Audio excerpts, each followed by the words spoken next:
2 years had passed since the Deep Rock mining station was destroyed and the alien plan was working exactly as they had hoped.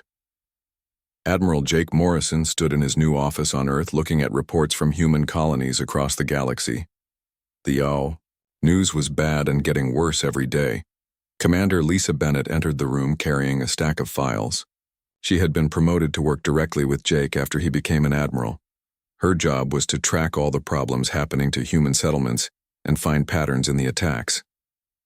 "The colony on Riverside has lost contact with Earth," Lisa said, placing the files on his desk. "Their communication array stopped working 3 days ago. Before that happened, they reported problems with their water purification systems and medical equipment." Jake picked up another file from the stack. "New Haven Colony is asking for emergency food supplies. Their farming equipment has been breaking. Down for 6 months, they say repair parts are not available anymore because of trade delays." Dr. Sophie Williams worked as a diplomat on the neutral world of Nexus Prime, where representatives from many species met to discuss problems between different worlds. She had been watching the alien ambassadors carefully and noticed they were acting strange whenever humans were mentioned. Sophie was having lunch in the diplomatic quarter when she overheard a conversation between alien officials.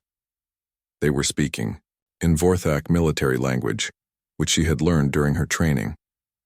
The aliens were celebrating something and seemed very happy about recent news. "The human birth rate on outer colonies has dropped by 15%, one Vorthak official said to his friend. "Their young people are leaving the frontier worlds and going back to the inner colonies where life is easier." A Krex trader joined their conversation. 3 more human settlements have been abandoned this month. The humans are finally learning that they cannot survive so far from their home worlds without our help. Sophie felt sick as she listened to them talk. The aliens were tracking human population numbers and colony failures like they were watching a game. They knew exactly how their plan was affecting human settlements and they were enjoying the results.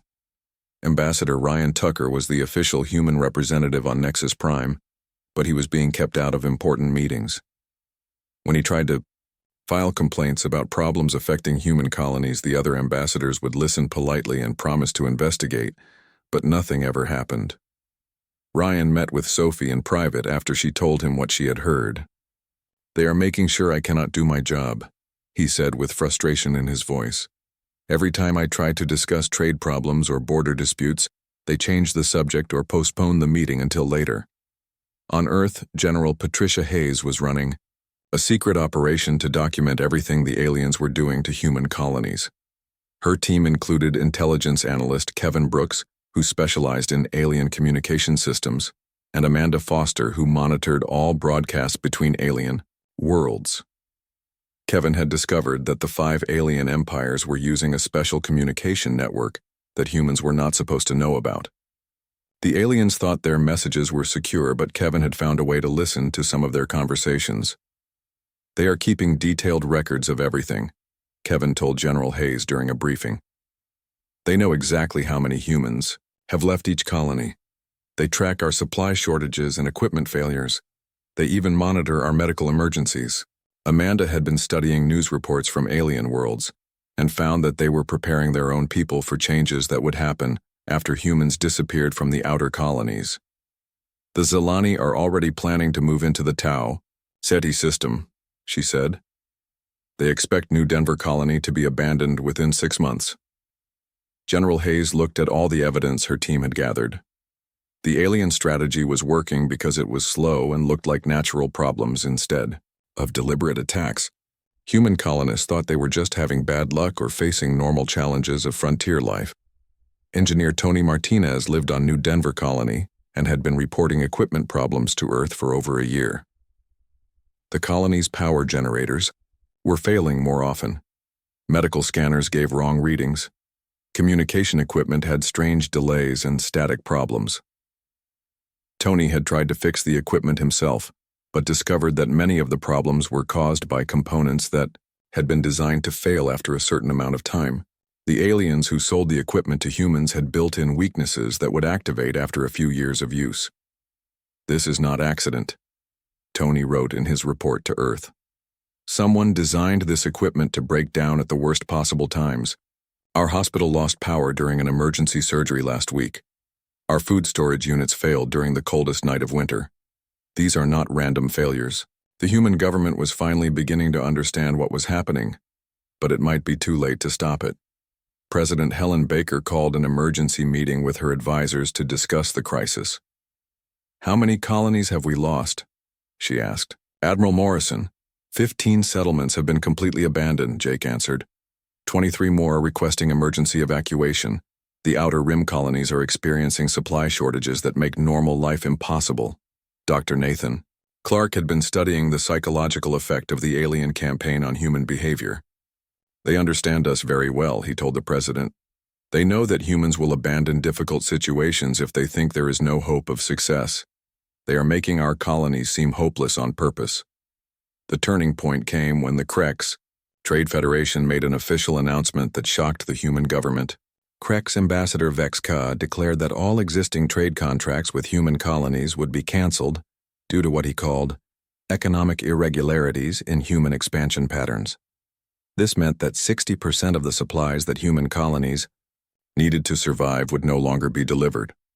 Medicine equipment, food, and spare parts for essential systems would be cut off immediately.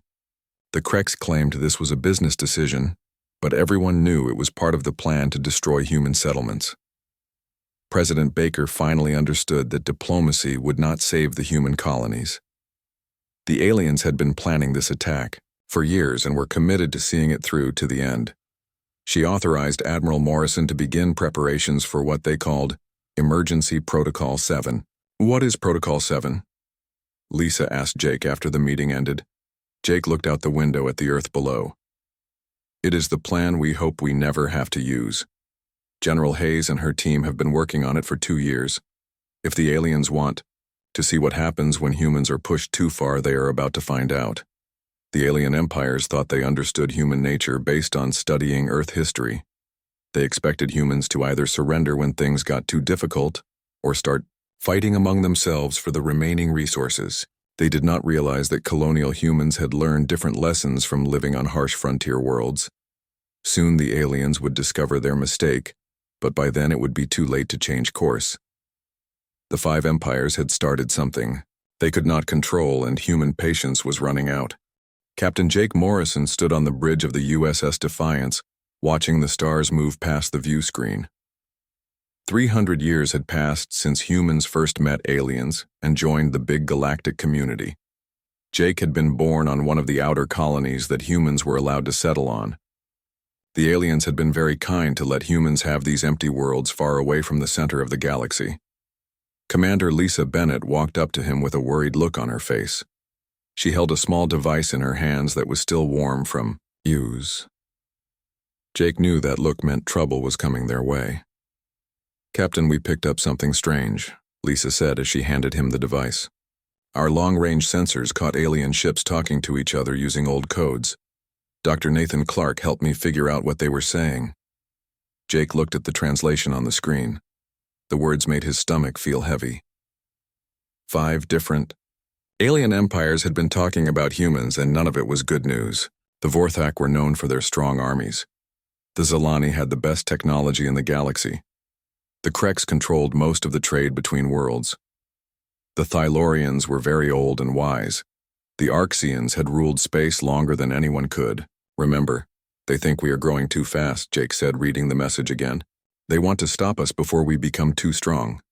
Lisa nodded her head. "The message talks about making our colonies weak. They plan to cut off our supplies and make it look like accidents. They think we will give up and go back to Earth or fight each other instead of them." Dr. Nathan Clark came onto the bridge carrying more papers. He was a thin man who studied alien life and had learned to speak many different alien languages. His face looked tired, like he had not slept for days. "Captain, I found more messages," Nathan said, putting the papers on the table. "This has been going on for months. They have been planning this for a long time. Each empire has a job to do. The Vorthak will cause military problems. The Zalani will break our machines. The Krex will stop trading with us. The Thylorians will turn other species against us. The Arxians will make new laws that hurt only humans." Jake felt angry, but tried to stay calm. He had been a captain for 10 years and learned that getting mad did not solve problems. "How long?" do they think it will take?" he asked. "1 generation," Nathan answered. "They believe human colonies will start failing within 20 years. They expect us to abandon the outer worlds and retreat to the inner colonies. After that, they think we will either surrender or fight among ourselves until we are too weak to matter." Lisa looked out at the stars. "They have been watching us for 300 years. They know how humans acted in the past on Earth. When things got hard, we sometimes gave up or fought each other instead of working together." Jake thought about his home colony of New Denver. His parents had moved there when he was young to build a better life. Thousands of families had done the same thing. They had worked hard to make empty worlds into places where children could grow up safe and happy. "We need to tell Admiral Carlos Rodriguez about this," Jake said. "He runs the Human Colonial Defense and needs to know what is coming." The next day, Jake sent his report to Earth and the main human colonies. Admiral Rodriguez was a good man who had spent his whole life protecting human worlds. But Jake knew the Admiral would have a hard time getting people to believe the danger was real. President Helen Baker led the human government from Earth. She was smart and had worked hard to keep good relations with the alien empires. Most humans trusted the treaties and trade agreements that had been signed over the years. They could not imagine that their alien friends would try to hurt them. Dr. Clark spent his time studying more alien messages. He found that the 5 empires had been meeting in secret for 2 years. They had studied human behavior and decided that humans were too dangerous to let grow stronger. Humans learned too fast and adapted too quickly to new situations. The aliens feared that in another 100 years humans might become the strongest species in the galaxy. They made one mistake, Nathan told Jake while they looked at star maps. "They think we are still the same species that lived only on Earth. They do not understand that living on many different worlds has changed us. Colonial humans are not the same as Earth humans." Lisa had been listening to alien news broadcasts from different worlds. The alien governments were starting to make small changes in their policies toward humans. Trade permits were taking longer to approve. Border patrols were becoming more strict. Diplomatic meetings were being delayed or canceled. "It is starting," she told Jake. "They are beginning the plan." 3 weeks later, the first attack happened. A human mining station called Deep Rock was destroyed by Vorthak military ships. The Vorthak claimed that humans had been mining in their territory without permission. The station manager and 57 miners died in the explosion. Jake received the news while the USS Defiance was patrolling near the border. The mining station had been operating in that location for 8 years without any problems. All the proper permits had been filed and approved, but now the Vorthak said the borders had been wrong all along. Admiral Rodriguez sent a message to all human ships. "We are now in a state of emergency. All captains should be ready for more attacks. We cannot prove what the aliens are doing, but we must prepare for the worst." President Baker made a speech to all human worlds. She said the government would investigate the attack and work with alien leaders to prevent more violence. She still believed that diplomacy could solve the problem. Jake looked at his crew and felt proud of them. Lisa Bennett had grown up on a farming colony and knew how to work hard when things got difficult. Dr. Clark had spent years learning about alien cultures and could help them understand what was really happening. The other crew members came from many different human worlds and brought their own skills and knowledge. The USS Defiance continued its patrol route, but Jake knew that everything had changed. The 5 alien empires had made their choice, and soon humans would have to make theirs. The stars looked the same as always, but Jake could feel that a war was coming, and it would not be fought the way anyone expected. President Helen Baker stood before the Human Colonial Assembly, with tears in her eyes as she read the report from New Denver Colony. 8,000 humans had died when medical supplies were delayed for 3 weeks during a disease outbreak. The Krex Trade Federation claimed their transport ships had mechanical problems, but everyone knew the truth. "The alien empires have made their intentions clear," President Baker said to the assembled representatives from all human worlds. "They want to see our colonies fail and our people suffer. Today, I am authorizing Emergency Protocol 7. Admiral. Jake Morrison sat in the front row, knowing that his life and the lives of all humans were about to change forever. Protocol 7 was not just a military plan, but a complete transformation of how humans would survive in a galaxy that wanted them to disappear. Dr. Nathan Clark had made an important discovery while studying the alien communication networks that Kevin Brooks had been monitoring. The 5 empires were not working together as closely as they pretended. Each empire wanted to claim the biggest piece of human territory after the colonies collapsed. The Vorthak expect to get the military systems near their border, Nathan explained to Admiral Morrison. The Zelani want the worlds with rare minerals. The Kreks are planning to take over the trade routes. The Thylorians want the agricultural worlds. The Arxians expect to control everything from their capital. This information became the key to humanity's survival plan. If the aliens were competing with each other, then humans could use that competition to their advantage. But first, they had to survive long enough to put their plan into action. Captain Jennifer Stone commanded the USS Resilience and was chosen to lead the first phase of humanity's response. Instead of trying to fight the aliens directly, humans would become completely independent and not need anything from alien worlds. Engineer Tony Martinez had been working on this problem for months on New Denver Colony before the medical disaster happened. He developed new ways to extract materials from asteroids and empty moons so that human colonies would not need to buy anything from alien traders. We have everything we need in our own solar systems, Tony explained in his reports to Earth. The aliens made us dependent on their technology and supplies, but we can build our own versions that work better for human needs. Dr. Rebecca Davis was a medical researcher who had been secretly working on alternatives to alien medicines and medical equipment.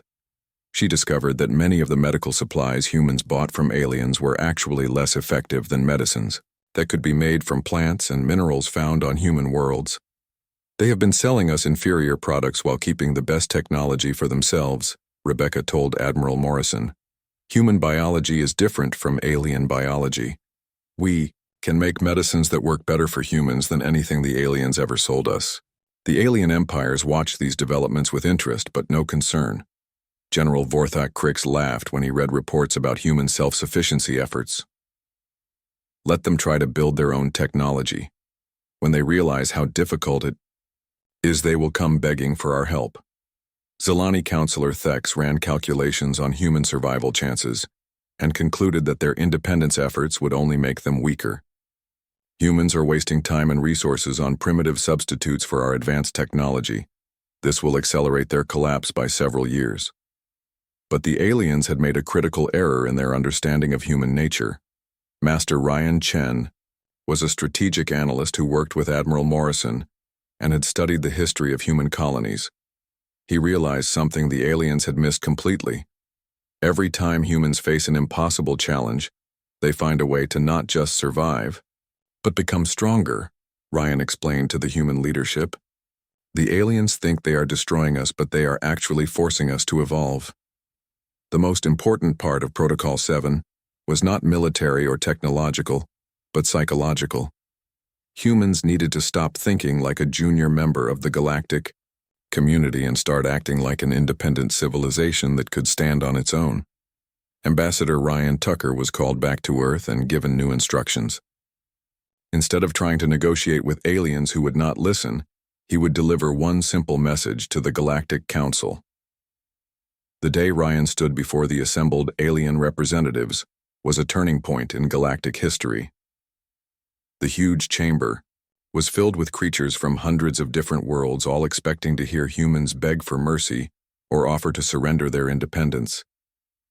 The human species thanks the Galactic Council for teaching us an important lesson, Ryan said in a calm voice that carried clearly through the chamber. You have shown us the value of self-reliance and independence.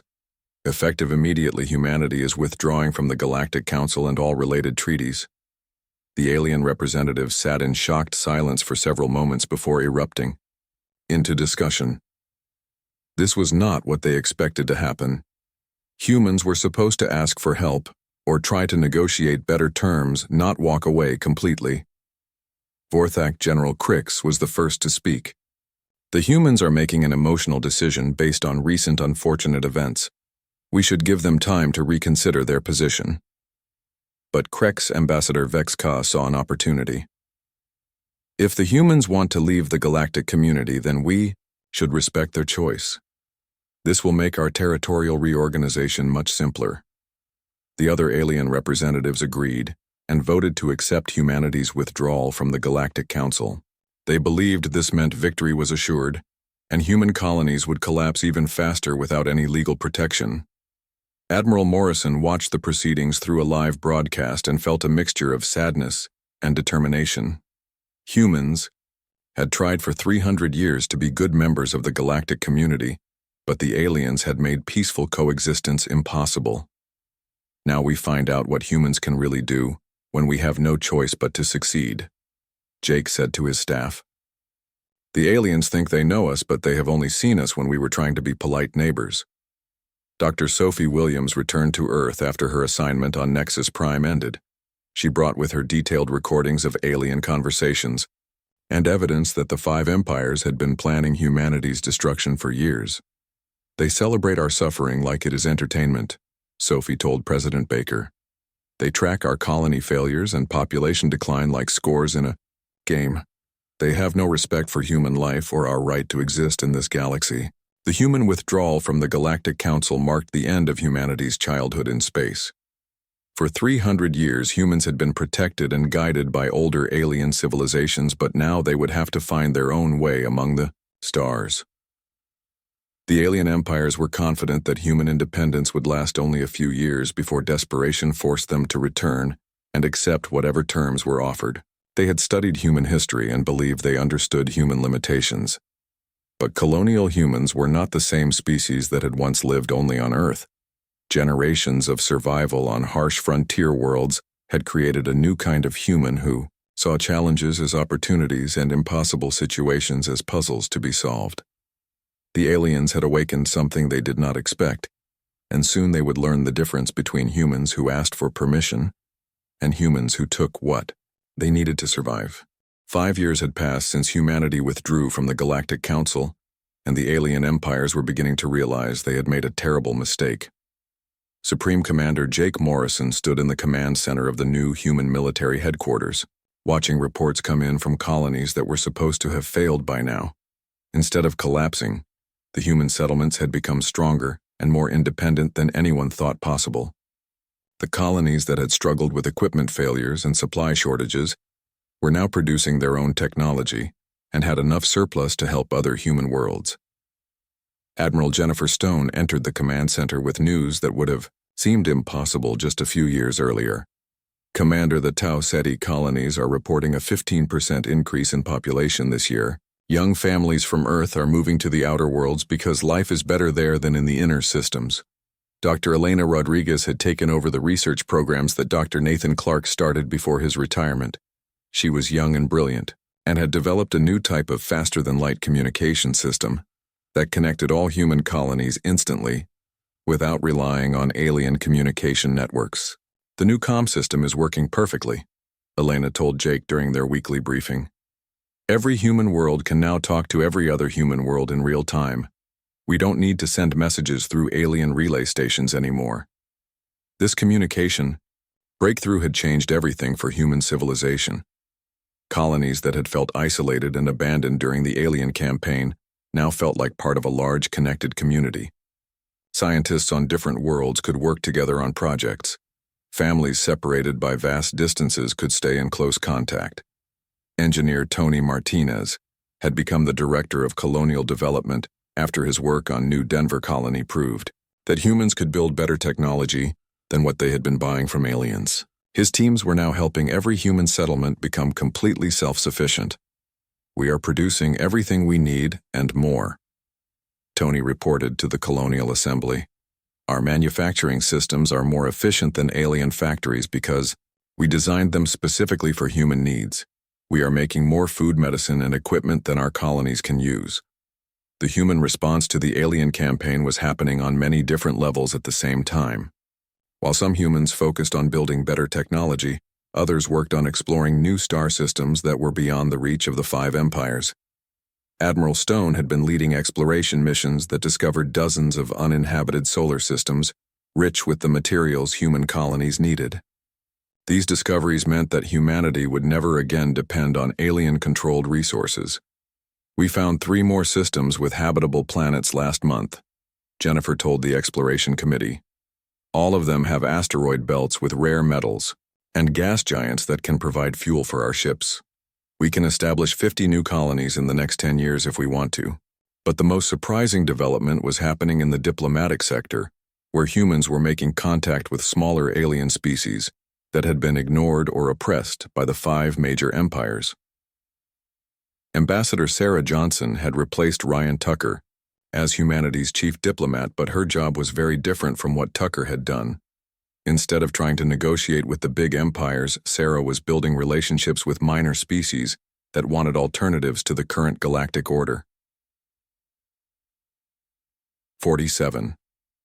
Different species have asked to join what they are calling the Independent Systems Alliance, Sarah reported to President Baker. They want the same kind of independence that humans achieved. They are tired of being controlled by the big empires.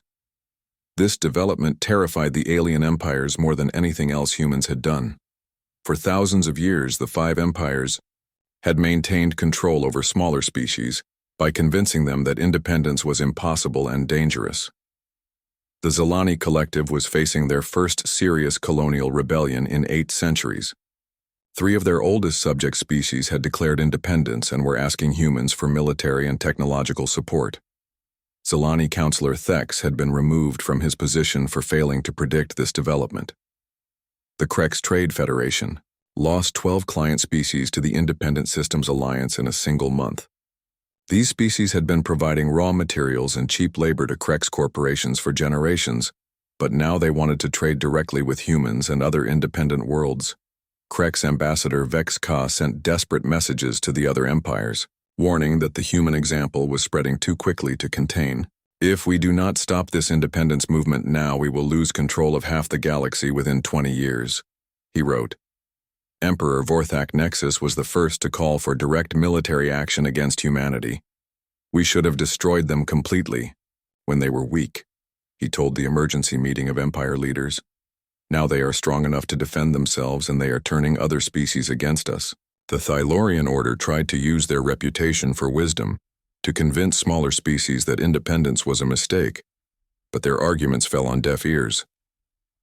Too many species had watched humans prosper after leaving the Galactic Council to believe that independence was impossible.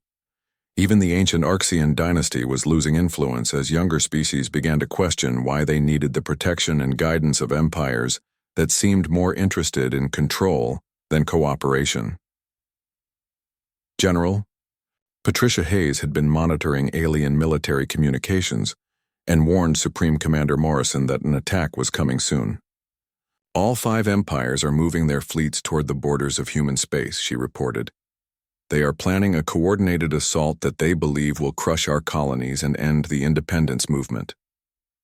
Jake looked at the tactical displays, showing alien fleet movements, and felt a mixture of anticipation and sadness. He had hoped the aliens would eventually accept peaceful coexistence, but they seemed determined to settle the matter through violence. How many ships are they bringing? Jake asked Patricia. Over 2,000 vessels from all 5 empires combined, she answered. It is the largest military force assembled in galactic history. They expect to overwhelm our defenses through sheer numbers.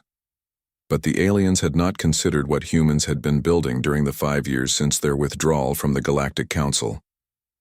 Dr. Elena Rodriguez had not only developed better communication systems, but had also created new types of defensive technology based on principles the aliens had never discovered.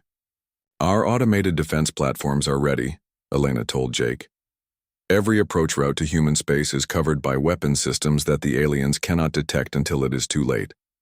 We use their own technology against them by studying every piece of equipment they ever sold us and finding ways to defeat it. The defense network that protected human space was unlike anything the galaxy had ever seen before. Instead of building massive space stations that could be targeted and destroyed, humans had created thousands of small automated platforms that were invisible to alien sensors. Tony Martinez had solved the problem of defending scattered colonies by making every human world capable of protecting itself. Each colony now has its own defense grid, he explained. The aliens cannot conquer human space by capturing a few important targets because every target can fight back. As the alien fleets approached human space, Jake Morrison prepared for a battle that would determine the future of the galaxy. The aliens expected to face desperate colonists with primitive weapons, but they were about to encounter a united humanity that had spent years preparing for exactly this moment. The five empires thought they were ending a rebellion, but they were actually starting a war that would change the balance of power in the galaxy forever.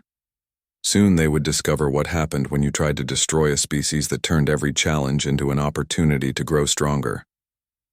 The combined alien fleet of over 2,000 ships approached the borders of human space, expecting to find desperate colonies defended by primitive weapons and a few patrol vessels.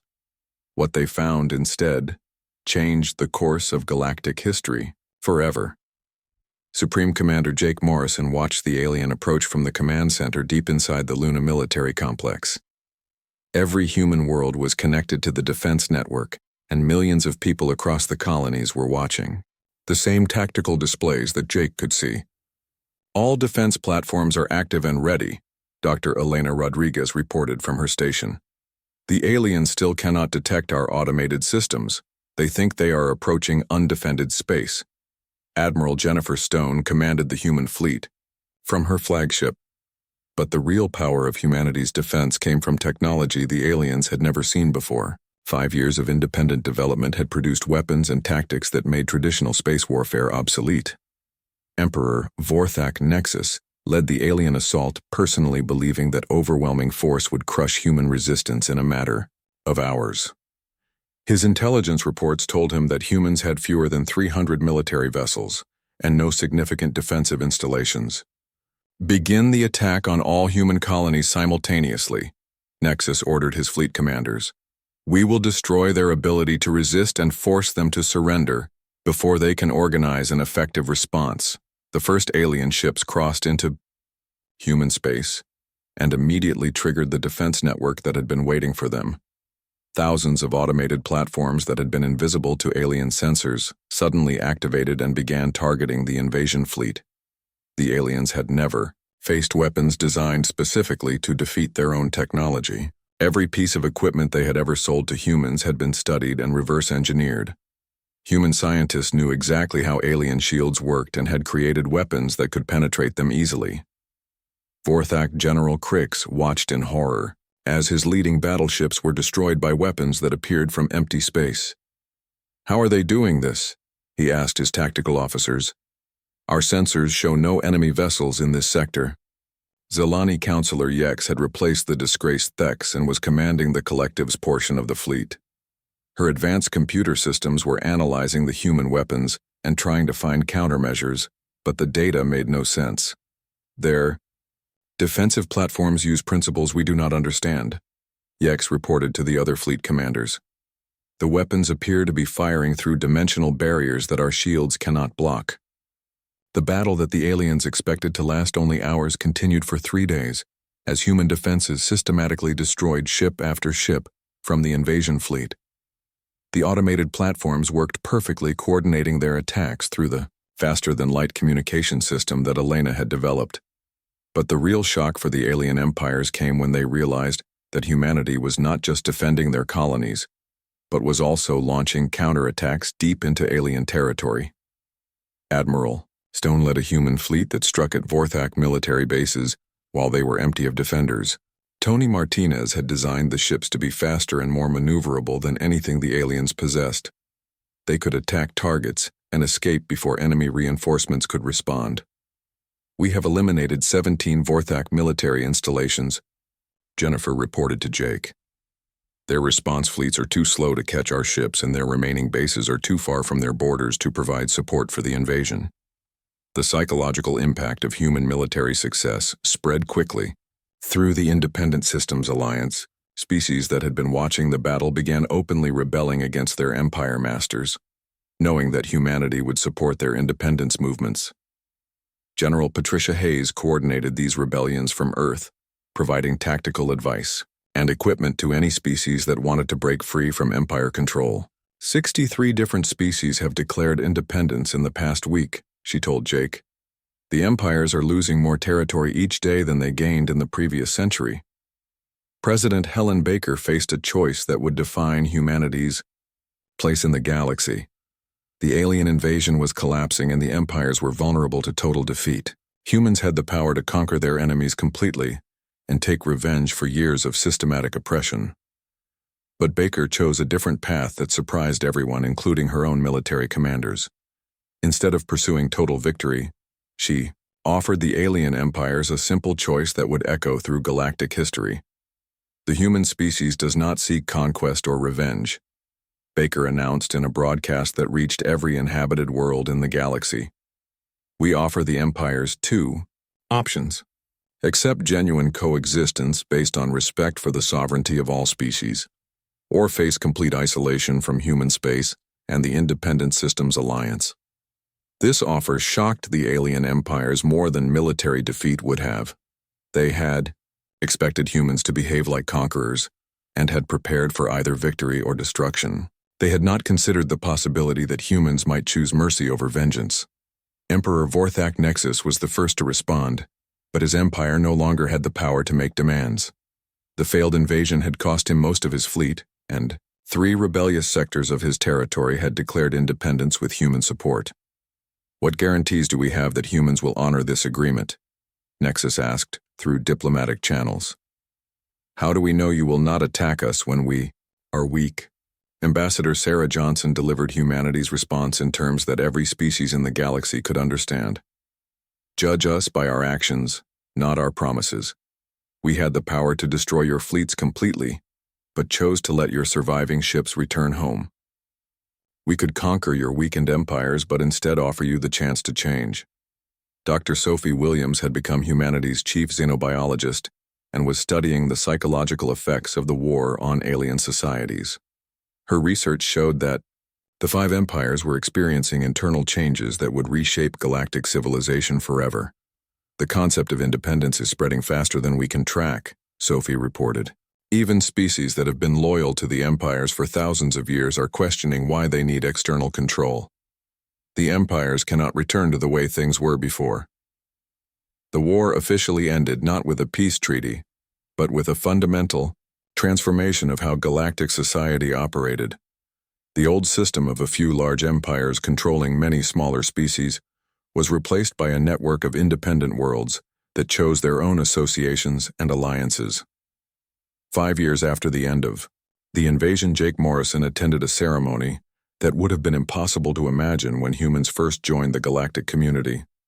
His daughter, Lieutenant Kelly Morrison, was taking command of humanity's newest exploration vessel. The ship carried a mixed crew of humans and former subjects of the alien empires as they prepared to explore regions of space that had never been visited by any species. They flew under the banner of the Independent Systems Alliance, representing not just humanity, but the idea that every species had the right to determine its own destiny. Former Emperor Vorthak Nexus requested a private meeting with Jake before the ceremony began. The once powerful ruler had been reduced to governing a single star system after his empire fragmented into 3 competing factions. We created the very thing we feared most, Nexus told Jake as they looked out at the stars. By trying to destroy humanity before you became dangerous, we forced you to become exactly what we were afraid you might become. Jake considered the alien's words and realized the deeper truth about what had happened. You were afraid we would become conquerors like you were, he said. But trying to destroy us taught us something different. We learned that real strength comes from helping others become strong, not from keeping them weak.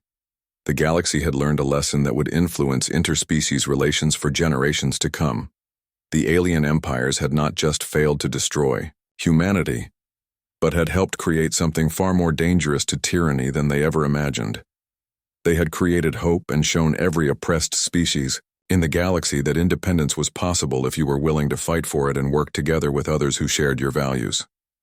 As Kelly Morrison's ship departed for the unknown regions of space, it carried with it the promise that no species would ever again have to face the choice between submission and extinction.